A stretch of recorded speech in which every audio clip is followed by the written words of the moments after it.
Hello YouTube, my name is Isabella and today we're going to be discussing the end of the year book tag.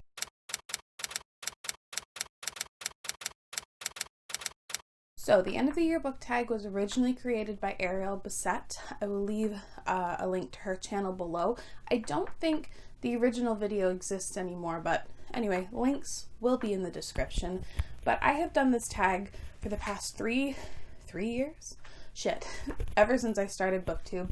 It's become an annual tradition. I really enjoy it. Essentially, there are just a few questions where it asks what you want to do for the last few months of the year, your plans for the future, all that good stuff. And if you're interested, I'll have my other ones linked down below. Maybe I won't leave the one linked from like 2017, because that might be deeply embarrassing. The first question is, are there any books that you started earlier this year that you need to finish by the end of the year? And I definitely have one. Now, I personally don't usually DNF things often, and if I do, it's usually a hard DNF, but there's one exception this year, and that is The Starless Sea by Erin Morgenstern. I started reading this, I don't remember. At the time though, like my brain just couldn't cope or handle such a densely written, beautifully written story, but it takes a lot more concentration than what I was willing to give at the time. I think I only got like 25 pages in, but it is definitely a goal this year to finish it, and I hopefully will be reading this in October. And I was going to say, if you didn't know The Starless Sea is about, but I actually don't know what The Starless Sea is about, other than I think there are some queer characters in here, and that our main character like discovers a door or a key to unlock to like magical worlds, possibly. I'm not sure. Her books are kind of hard to sum up. The next question, I still don't know what it is essentially asking, and it says, do you have an autumnal book to transition to like the end of the year? And I never know if it's asking for a recommendation or like a book that you want to transition into fall. I don't know. To be honest, if there's a book that I think has very autumnal vibes and like the atmosphere and stuff, it's The Starless Sea, so that might just be my answer for this. Question number 3 asks, are there any new releases you're still waiting for? And absolutely yes, there are 2 that I'm dying to get in my hands. The first one is coming out on October 13th, and that is Black Sun by Rebecca Roanhorse. Ever since the cover was released, I have been just so excited for it, but there have been really great reviews coming out closer to the release date.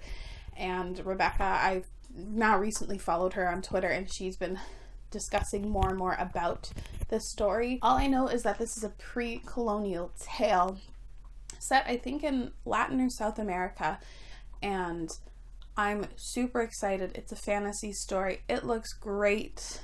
Cover is gorgeous. I can't wait for this. The second book I'm dying to get in my hands, like I cannot wait, is The Burning God by R.F. Kuang. This was one of my absolute top tier, like top 2 anticipated releases of the year. The first being obviously The Empire of Gold, but I cannot wait to get my hands on this finale. I love the Poppy War series. It's one of my favorite ongoing series, and I think with The Burning God, it could be like top tier favorite series of all time. I think we're like 7-8 weeks away at this point. I can't wait. This is the 3rd and final book. I wholeheartedly recommend the Poppy War series. Pick it up. Trust me, you'll love it, but check out the trigger warnings first. It's a phenomenal series. I can't wait for the end. Question 4 asks you to list 3 books that you want to read by the end of the year. These 3 books that I'm listing, I really would love to get to, but I'm not sure at this point in time. The first being Clap When You Land by Elizabeth Acevedo.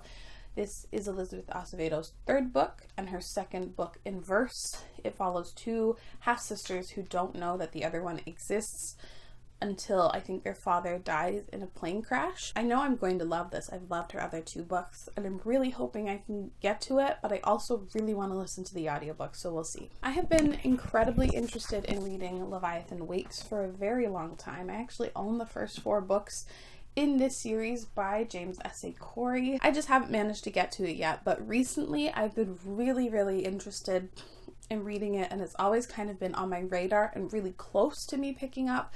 I just haven't managed to do it yet. and I really want to get to this. Leviathan Wakes is a space opera. The 9th and final book was finally announced with a title. I think it's called Leviathan Falls, which just bookends the series so well. There's a TV show I'm interested in watching. A lot of people love this series.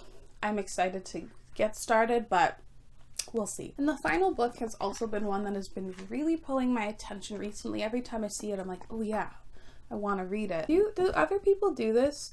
This is going to be a little tangent here for a second, but once it gets to the end of the year, I basically have almost all of my reading planned for the next 3 months, or I know the things that I have to get read to either finish off a series for the end of the year or like finish some goals. And this year I'm so close to finishing my goals, so I really want to do it.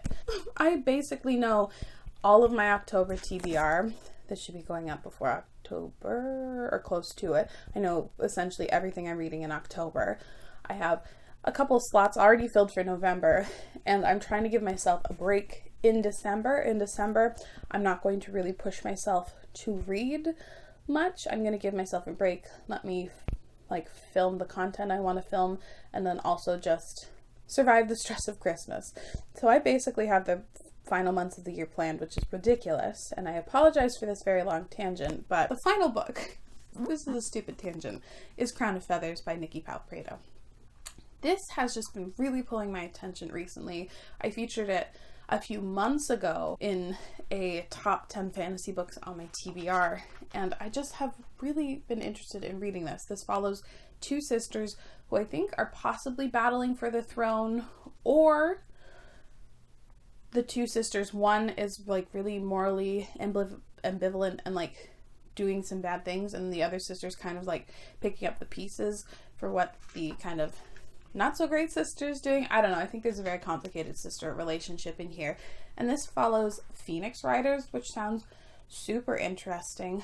I know the second book came out this year, so I'm hoping the third book will come out next year. It just seems like a good time to pick it up.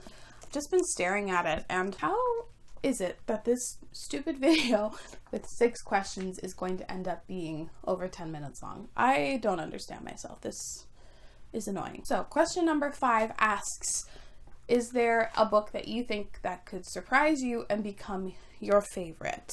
I don't think so. I think my favorite book of the year is Jade City. I have read a lot of books though this year, so everything's a bit blurred and jumbled.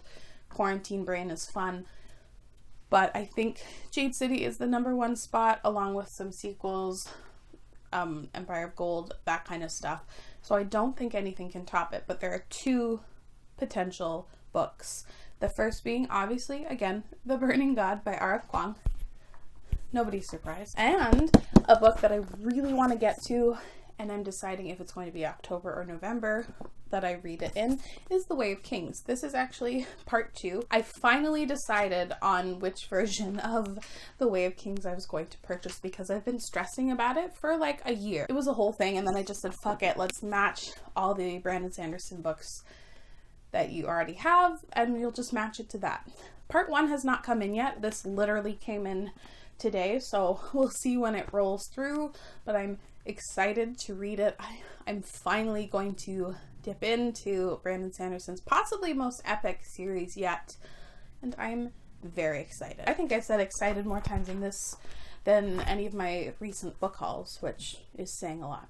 Question number 6 asks, have you made any reading plans for 2021? And nothing is set in stone yet, but there's a couple things that have been swirling about my brain that I've learned from setting my goals this year, or something that's just new that I want to implement.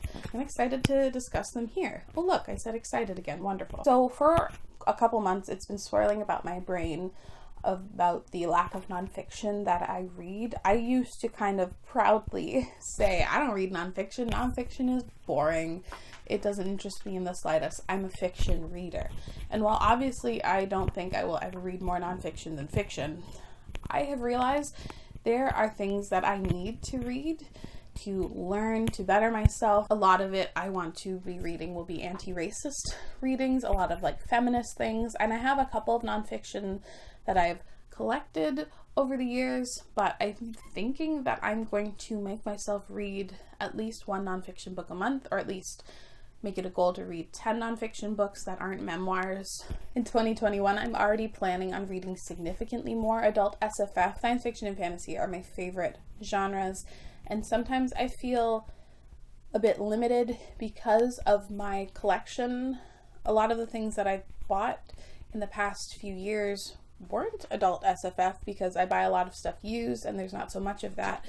And then I feel guilty not reading my own books, but I do think I'm going to balance that more and definitely lean more into adult fantasy because it's my favorite genre. I love reading it, and give myself permission to read more of my Kindle books and stuff and not focus so heavily on knocking down my TBR, even though I do want to be more mindful of what I'm purchasing in 2021 as well. And the final thing I've been really toying with lately is coming up with some sort of TBR game. I do really like the idea of helping guide my TBR because sometimes I feel like I'm drowning in possibilities of things that I have to read, and I would like to possibly build some sort of wheel of TBR, that kind of stuff. It looks really fun. It will help me read outside of adult SFF and do a couple things that way, but also let me guide my TBR and whatnot, and I really like the idea of that. That is my end of the year book tag round. Honestly, I think this is round 4, which is wild. Let me know down in the comments below